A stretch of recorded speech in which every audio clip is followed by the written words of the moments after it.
அனைவருக்கும் வணக்கம். நான் அசோக் ராஜ்.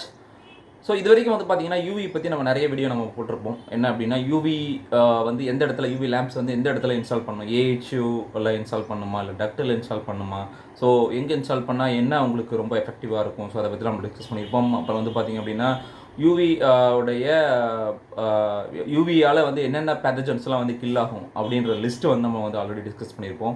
ஸோ அதுக்கப்புறம் வந்து பார்த்திங்க அப்படின்னா உங்களுக்கு வந்து types of UV, UVA, UVB, UVC, அதில் நம்ம யூவிஜியில் என்ன யூஸ் பண்ணுறோம், ஸோ அதை பற்றி நம்ம வந்து ஆல்ரெடி நம்ம டிஸ்கஸ் பண்ணியிருப்போம்.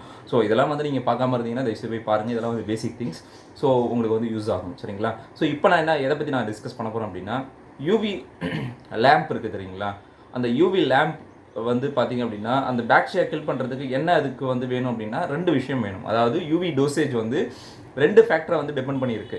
நம்பர் 1 வந்து பார்த்திங்க அப்படின்னா time of exposure. So time of exposure அப்படின்னா அந்த யூவி லேம்ப் வந்து எவ்வளோ நேரம் வந்து அதில் விழணும், அந்த பாக்டீரியாவையோ இல்லை வைரஸையோ கில் பண்ணுறதுக்கு, அந்த எனி பேத்தஜனை வந்து கில் பண்ணுறதுக்கு எவ்வளோ நேரம் வந்து அது தேவைப்படும். 1 செகண்ட், 50 செகண்ட், 10 செகண்ட், இல்லை 30 minutes, so what ever it is. So அதை சொல்கிறது தான் வந்து பார்த்திங்கன்னா the UV dosage, it depends on the UV dosage வந்து depends on time of exposure.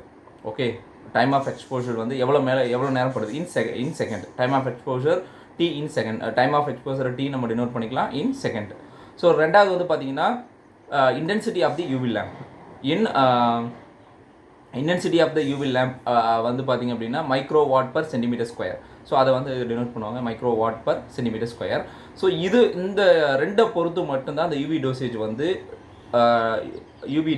வந்து நம்ம வந்து டிஃபைன் பண்ணுவோம். For example time of exposure and இன்னொன்று வந்து பார்த்திங்கன்னா இன்டென்சிட்டி. இந்த 2 பொறுத்து தான் உங்களோட பாக்டீரியா வைரஸ் அந்த கில்லிங் ரேட் எல்லாமே வந்து டிஃபைன் பண்ணுறது, அது வந்து எவ்வளோ நேரம் தேவைப்படும் அப்படின்றத டிஃபைன் பண்ணுறது எல்லாமே இந்த 2 ஃபேக்டர் தான். ஸோ இப்போ யூவி டோசேஜ் வந்து எதை பொறுத்துலாம் இருக்குது அப்படின்னா, ஒன்று intensity of the UV lamp. Okay, intensity of the UV lamp, the unit வந்து பார்த்திங்க அப்படின்னா micro watt per centimetre square, and second one is time of exposure in second. So நான் யூவி டோசேஜை வந்து நான் டின்னு சொன்னேன். அந்த யூவி டோசேஜ் வந்து இப்போ ஜென்ரலாக எதில் வந்து டினோட் பண்ணுவாங்க அப்படின்னா ஜூல் பர் மீட்டர் ஸ்கொயரில் வந்து ஜென்ரலாக டினோட் பண்ணுவாங்க.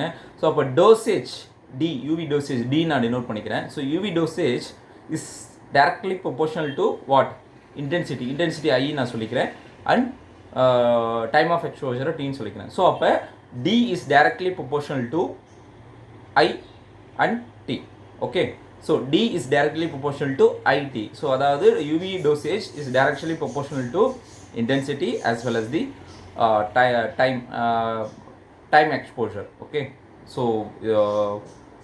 ஸோ இதுதான் சரிங்களா. ஸோ யூவி டோசேஜ் வந்து எதெல்லாம் உங்களுக்கு யூவி டோசேஜ் உங்கள் பாக்டீரியா ப்ராப்பராக வந்து கில் ஆகணும் அப்படின்னா இந்த 2ம் வந்து ப்ராப்பராக இருக்கணும். இன்டென்சிட்டி ப்ராப்பராக நம்ம வந்து இது பண்ணியிருக்கணும், அண்ட் டைமையும் வந்து நம்ம வந்து கன்சிடர் பண்ணிக்கணும். டிசைன் பண்ணும்போது இதெல்லாம் வந்து நம்ம கன்சிடர் பண்ணுவோம்.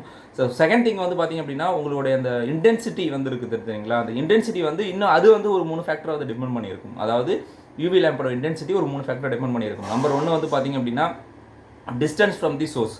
ஸோ இப்போ ஒரு காயில் இந்த இடத்துல காயில் இருக்குன்னு வச்சுக்கோங்க, நீங்கள் இந்த இடத்துல பிளேஸ் பண்ணுறீங்க. ஸோ இதுக்கு இந்த 2த்துக்கும் உள்ள டிஃப்ரென்ஸ். ஸோ இந்த இடம் காயில், இந்த இடம் வந்து யூவி லேம்ப். ஸோ இந்த 2த்துக்கும் உள்ள டிஃப்ரென்ஸ், அந்த டிஸ்டன்ஸ் இருக்குல்ல, அதை பொறுத்தும் இந்த இன்டென்சிட்டி வந்து உங்களுக்கு வந்து மாறும். ஃபார் எக்ஸாம்பிள் இப்போ இங்கே தான் யூவி லேம்ப் இருக்குன்னு வச்சுக்கோங்களேன். ஸோ டேரெக்டாக இங்கே வந்து ஹை இன்டென்சிட்டி இருக்கலாம், அதுக்கப்புறம் இங்கே போக கம்மியாகலாம். அதேமாதிரி இந்த இடத்துல ஹைனா இந்த பக்கம் போக கம்மியாகலாம். ஸோ அந்த மாதிரி இருக்கும். ஸோ அதை பற்றி நான் உங்களுக்கு சொல்கிறேன். இன்டென்சிட்டி எதை பொறுத்தெல்லாம் மாறும் அப்படின்னா அதோட distance from the source, distance பொறுத்து மாறும், டெம்பரேச்சரை பொறுத்து மாறும். ஃபார் எக்ஸாம்பிள் வந்து பார்த்தீங்கன்னா இப்போ 25 டிகிரி செல்சியஸில் இவ்வளோ இன்டென்சிட்டி கொடுக்கணும் அப்படின்னு இருந்துச்சுன்னா நீங்கள் வந்து இன்னும் டெம்பரேச்சர் கம்மி பண்ணிட்டீங்க, you are bringing temperature below the 25. For example அதாவது ஒரு 10 டிகிரி செல்சியஸ், ஒரு 12 டிகிரி செல்சியஸ் போயிட்டீங்கன்னா அதோட ஓவரால் இன்டென்சிட்டி ரேட்டு 50% வந்து கம்மியாகும். ஃபார் எக்ஸாம்பிள் இந்த இடத்துல வந்து உங்களுக்கு வந்து 100 micro watt per centimetre square இருக்குது அப்படின்னா நார்மல் 25 டிகிரி செல்சியஸில். ஸோ நீங்கள் 12 டிகிரி செல்சியஸ் கொண்டு இருக்கேன் 50%. ஸோ இங்கே வந்து ஃபார் எக்ஸாம்பிள் 100ன்னு வச்சுக்கோங்க, அப்போ என்ன ஆகும், 50 micro watt per centimetre square வந்து கம்மியாகும். டெம்பரேச்சர் வந்து கம்மியாக அதோட இன்டென்சிட்டி கம்மியாகும். அடுத்தது வந்து பார்த்திங்க அப்படின்னா ரிஃப்ளெக்டன்ஸ். ஸோ ரிஃப்ளெக்டன்ஸ் வந்து பார்த்திங்க அப்படின்னா ரிஃப்ளெக்டன்ஸ் வந்து உங்களுக்கு வந்து என்ன ஆகும் அப்படின்னா உங்களுக்கு வந்து அதிகமான வந்து இன்டென்சிட்டியை வந்து இது பண்ணும். ஃபார் எக்ஸாம்பிள் வந்து பார்த்திங்கன்னா ரிஃப்ளெக்டன்ஸை பொறுத்து உங்களுடைய இன்டென்சிட்டி லெவல் வந்து 50% இன்க்ரீஸ் ஆகும். டெம்பரேச்சரில் 50% கம்மியாகும், இதில் 50% இன்க்ரீஸ் ஆகும். சரிங்களா? So UV dosage depends on 2 factor. One is intensity of the UV lamp and time of exposure, and the intensity of the lamp depends on 3 factors. One is reflectance, and second one is what? One is reflectance and distance from the source and temperature. So இதெல்லாம் பொறுத்து வந்து அது differ ஆகும். So இதுதான் இந்த வீடியோவில் நான் உங்களுக்கு சொல்ல வந்த விஷயம். ஸோ இதை பற்றி நம்ம டீட்டெயிலாக உங்களுக்கு ஒரு சின்ன ஒரு எக்ஸாம்பிளோட இன்னொரு சின்ன ஒரு ட்ராயிங்கோட உங்களுக்கு சொன்னால் இன்னும் வந்து உங்களுக்கு கிளியர் அண்டர்ஸ்டாண்டிங் வரும். சரிங்களா? ஸோ யூவிஜியை பற்றி கம்ப்ளீட் விஷயம் உங்களுக்கு தேவை அப்படின்னா இந்த சேனலை வந்து நீங்கள் லைக் பண்ணிவிட்டு என்னை ஃபாலோ பண்ணலாம். So complete not only UVGI, HVAC, plumbing, so what ever it is, உங்களுக்கு எந்த டாப்பிக்கில் என்ன டவுட் இருந்தாலும் நீங்கள் கமெண்ட் பாக்ஸில் கமெண்ட் பண்ணுங்கள். என்னால் முடிஞ்ச அளவுக்கு என்னோடய எக்ஸ்பீரியன்ஸில் என்னால் என்ன எவ்வளோ சொல்ல முடியுமோ, நான் என்னென்னலாம் வந்து டீல் பண்ணிகிட்டு இருக்கணும், ஸோ அதை வந்து உங்களுக்கு நான் வந்து என்னால் முடிஞ்ச அளவுக்கு உங்களுக்கு ஹெல்ப் பண்ணுறேன். சரிங்களா? ஸோ தேங்க்யூ ஃபார் வாட்சிங் channel and keep supporting. Thank you, by.